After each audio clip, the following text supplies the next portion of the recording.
Um, Hi there.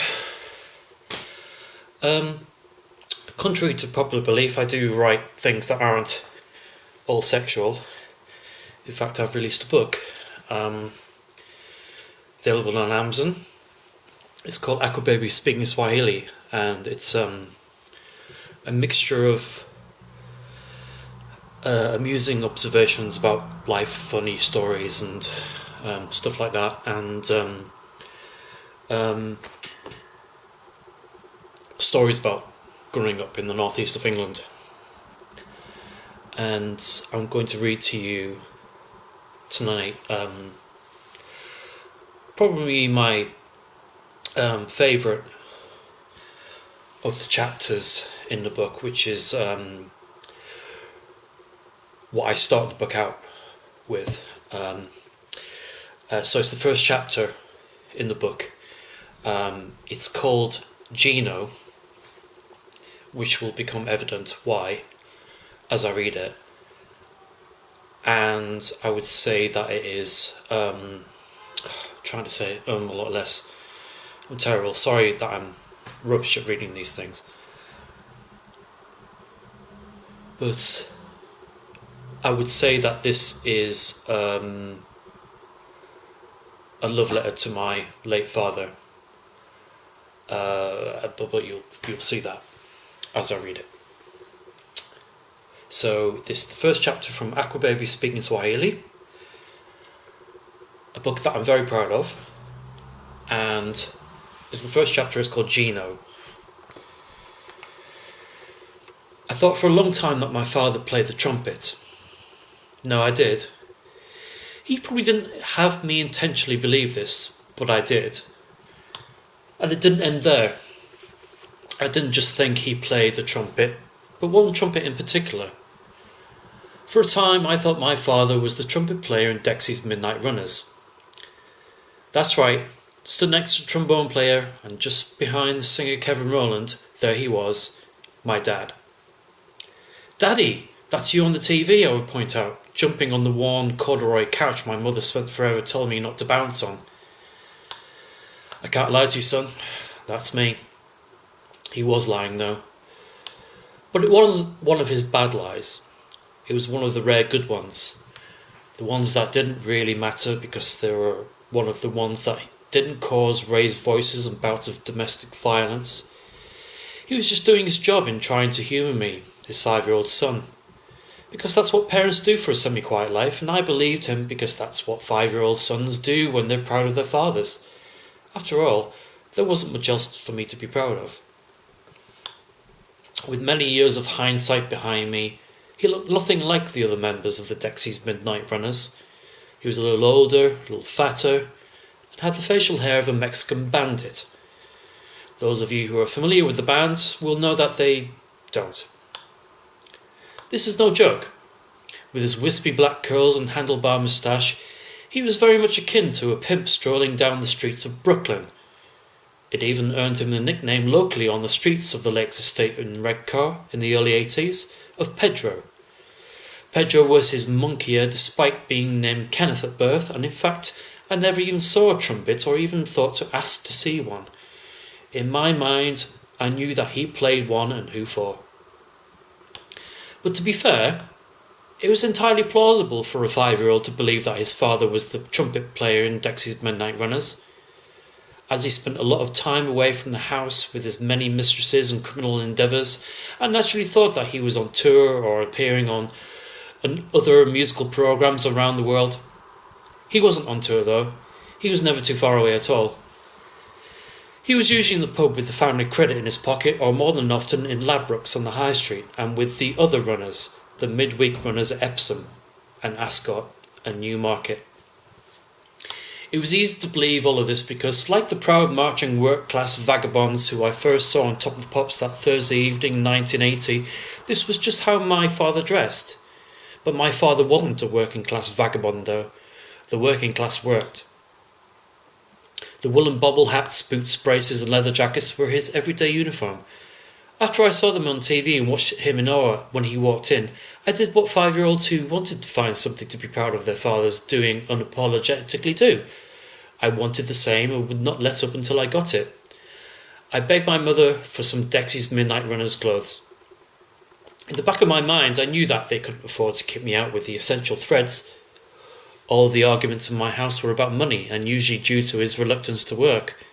He was forever being sent out like some foraging pigeon to find, by whatever means possible, the next meal, so his 2 children could eat that day. He was inventive, I'll give him that. My father loved the idolizing I gave him, so he should have. I made him feel like a rock star despite his shortcomings, and with this I strived to be like him and also adopt his dress. After all, I'd already owned the jeans and the hat, I just needed the boots and jacket. Myself and my mother eventually came to a compromise over the working class vagabond uniform I wanted. She marched my sister's pushchair to a charity shop in the seafront that stocked second-hand army surplus while I endeavoured to keep up with them. It was a good 45-minute jaunt on the old bones, and I remember being exhausted, forever attempting to match her increased pace, especially with that harsh sea air and more often bitter rain. Her mother, my gran, ran a hardware store off the high street and was usually the source of our finances when times were hard. Suffice to say, we did a lot of marching her way. Under my protest during all of this, my mum eventually parted with funds to get me a 2nd or 30-hand camouflage jacket that somebody probably was shot in Belfast in, and ankle-high lace-up dress boots. She made me promise that they would last me the rest of my life. I had no doubt that they would, and promised on her death that they would indeed last that long. I really meant it, although we both knew that I was still growing and they wouldn't actually see the end of the decade, if not the end of the year. To be honest, I was more concerned about where the clothes had come from in the first place, but I wasn't in the best position to become snobby about it, especially in a town like Redcar.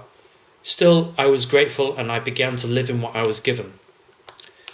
I went to a fairly religious school as primary ones go. Assembly in the morning, thanking the omnipotent one for all sorts, and prayers twice a day, that sort of thing. The headmaster took it, and he had a large flowing beard like one of the members of ZZ Top. It was a tradition at the school to celebrate whoever's birthday it was that morning at the end of whatever business he deemed important. None of it I remember, but I'm sure it was at the time involved being told not to run in the hall or make fun of the boil on Mrs. Oswald's chin. When all of the particulars were addressed, it then fell to the deputy head to continue with proceedings. The deputy head was the guardian of the sacred box of jelly babies. "If I could have all your attention, children," she would say, words that will forever be in my mind as jelly baby time, "I would like to invite the following students up who have a birthday today."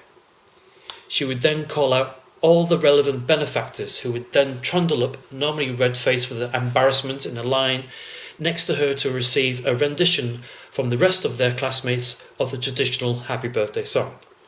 If you were one of the unlucky ones, like myself, your birthday would inevitably fall on a day where no one else in the room had a birthday, and therefore you would have to stand there next to a teacher and cringe away as a room full of pre-teens, many of whom hate your guts as it was, cringe their way through singing this to you. Your reward for enduring this ritual of social and pseudo-religious malarkey was then to dip your hand into the value pack of jelly shaped as babies by a well-known national confectioner and take one for each year you have been on the planet. After you publicly thanking God for this gift, you then had to eat one, and only one, of the treats, and then go through the humiliation of handing one each out to the rest of your friends. The predicaments and general pegging of the social order of popularity, intense moods, falling outs, and fights caused this caused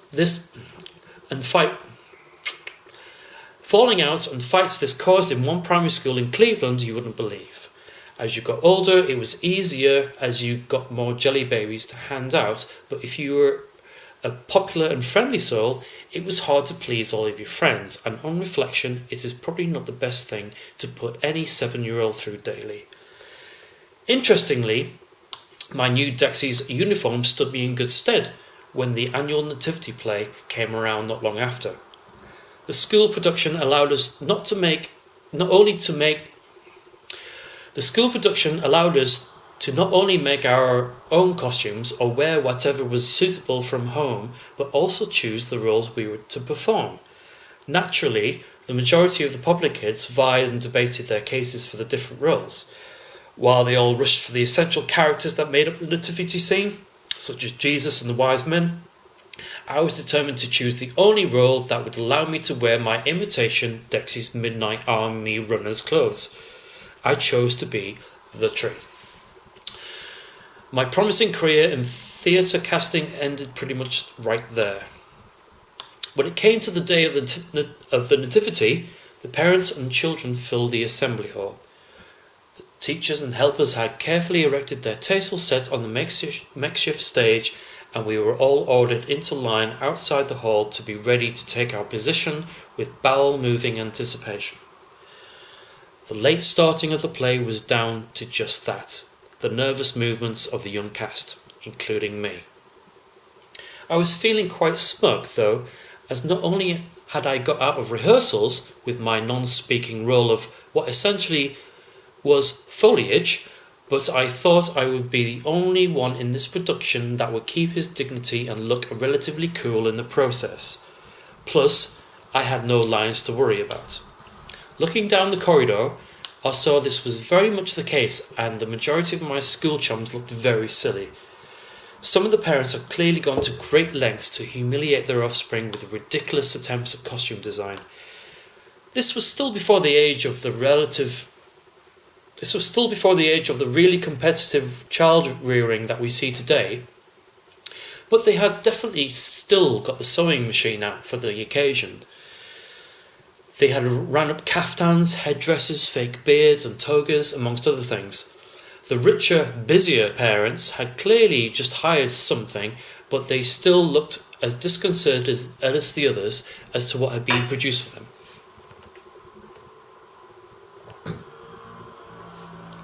As I was readying myself to go on stage with my agreed tree costume, the wardrobe department, one of the teachers, thrusted something into my chest.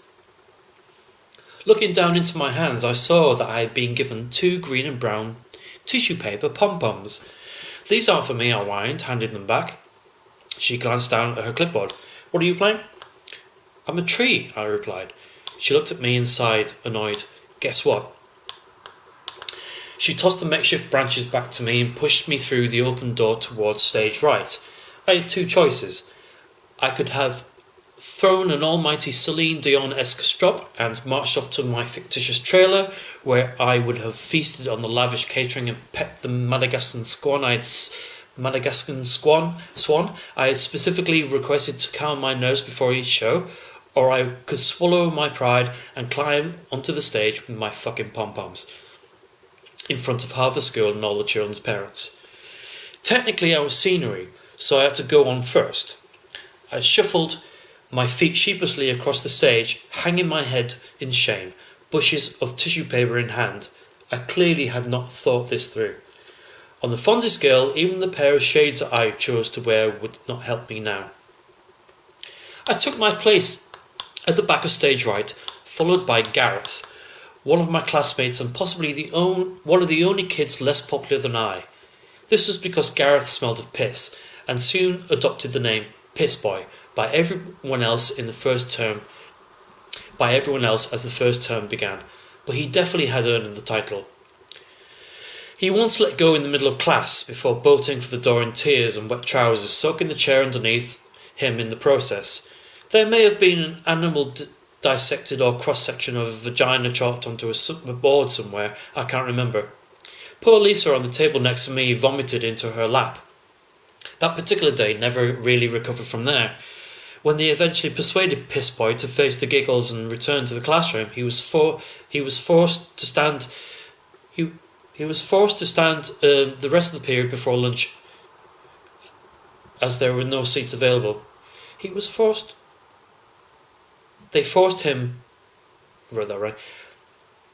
When they eventually persuaded Piss Boy to face the giggles and return to the classroom, they forced him to stand the rest of the period before lunch, as there were no seats available.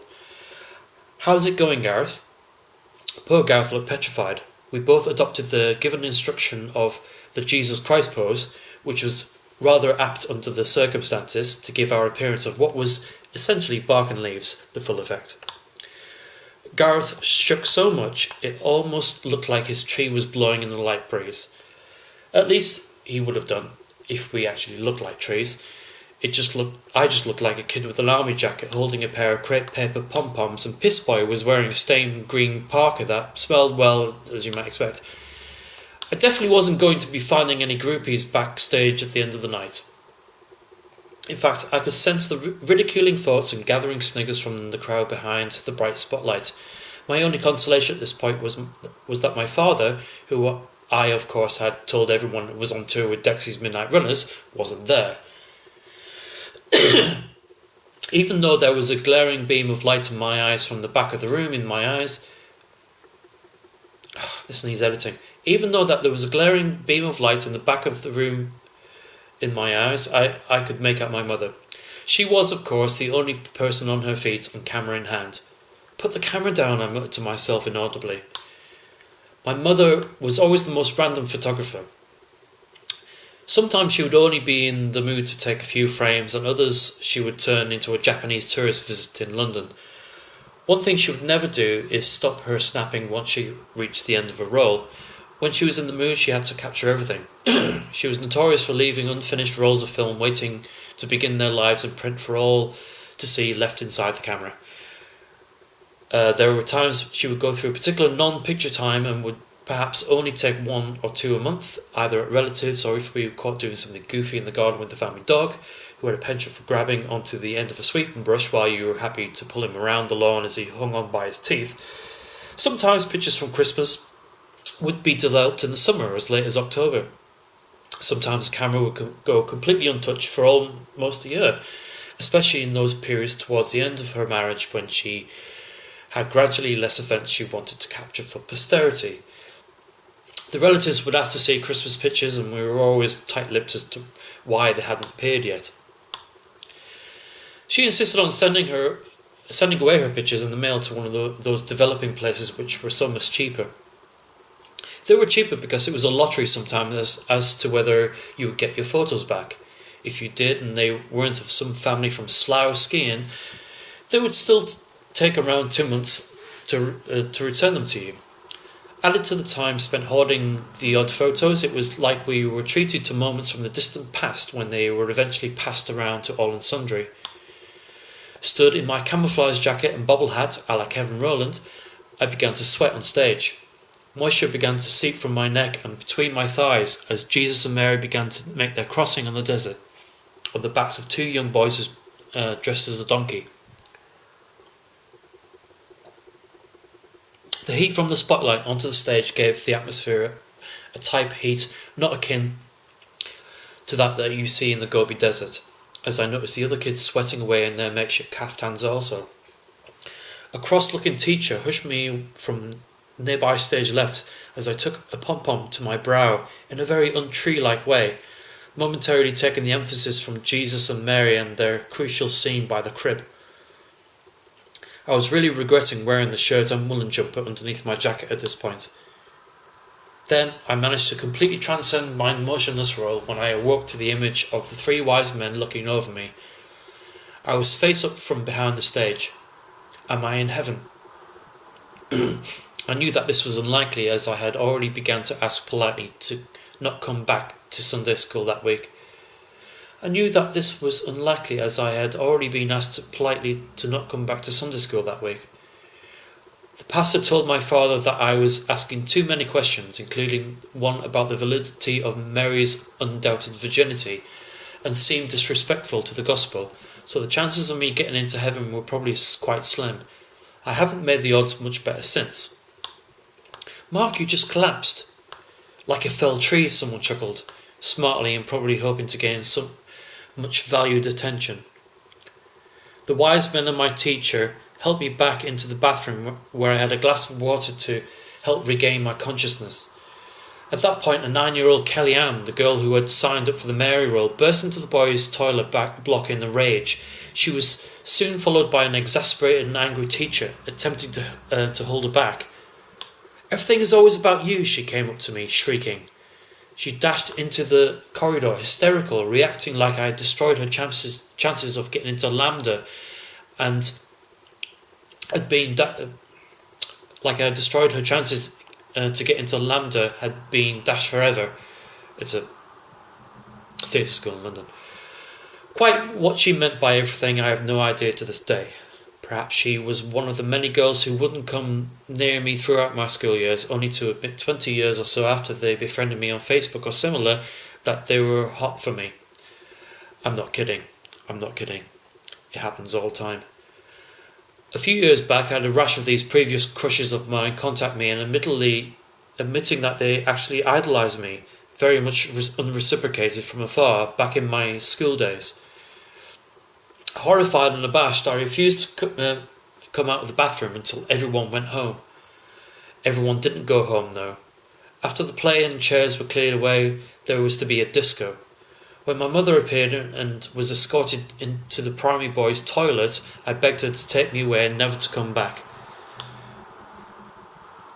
In an ideal world, she would have enrolled me somewhere different, somewhere without all the praying, somewhere I hadn't made a complete idiot of myself by collapsing in front of the whole school, taking down someone called Piss Boy and part of the background scenery with me and ruining their nativity play. But no, she wouldn't take me home. She made me stay, told me not to be silly and to have fun with my friends. She was lucky I wasn't older. By the time I hit my teenage years, I had developed an acute sense of being able to stomp off somewhere far away for a couple of hours. That wasn't until I was hungry and had to come back home. Yes, that would have shown her. Home from my primary school was a 5-minute walk, but when you're 5 years old, it's the other end of the earth, so I had to stay put. No doubt by this point, what with being as infinitely popular as she was, and as much as it was some sort of kudos to receive one of her annual birthday jelly babies, Kellyanne would have made the other kids laugh at me if I came out. I decided that I couldn't face that sort of humiliation. I knew what I was going to do. I could live here, I thought. I was already at school, so it really wouldn't affect my lessons. The teachers would come into the bathroom and teach me here. Yes, that's what I would do. I decided that I would sit on the floor and not budge. But alas, I was left alone.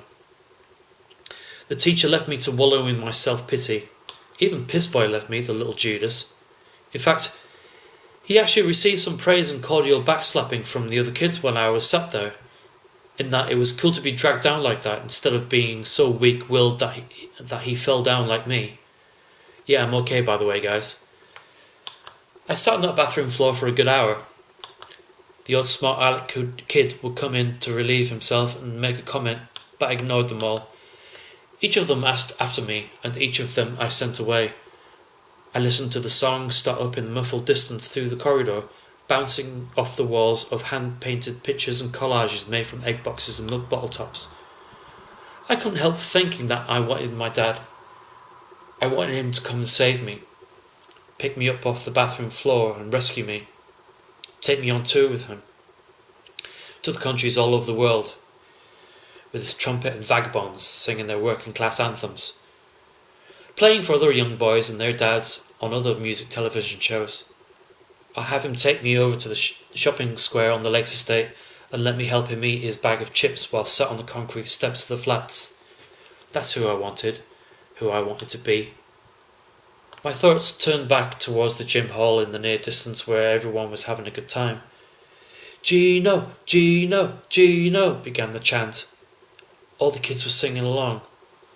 They were playing my song, mine and my dad's song. Then the brass section began their intro, and it sounded through the school grounds. The stomping had started. That could mean only one thing. I got to my feet and dusted myself off. It was time for me to join the party. Okay, so that's Geno. The first chapter of my book of satirical essays, stories about growing up in Redcar, and also funny stories about working in a bookshop in the centre of London.